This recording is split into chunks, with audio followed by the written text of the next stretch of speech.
And if people aren't listening to you, the first question I'll ask yourself is, how good a listener are you? How good are you at listening to other people? And if you're wondering why people aren't listening to you, there's a strong possibility that you might not be listening to them.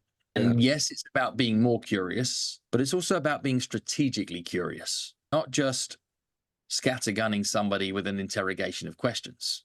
So what does that show up like in a mortgage conversation? Is things like, well, what is your experience of purchasing homes in the past? And what is your experience of working with a professional loan officer? How long do you see yourself living in this next home? How important is it to you to have things like flexibility over the payments that you can make? How important is it to you that you actually own the home in its entirety at some point? What are some of the other things that you thought about potentially maybe looking to do over this next 5-7 year journey that you potentially may need capital for? See, all I'm doing is I'm staying strategically curious, collecting meaningful evidence that can support a recommendation that working with me would be the right choice, but I've said nothing. And I get to listen to gold because I ask smart questions.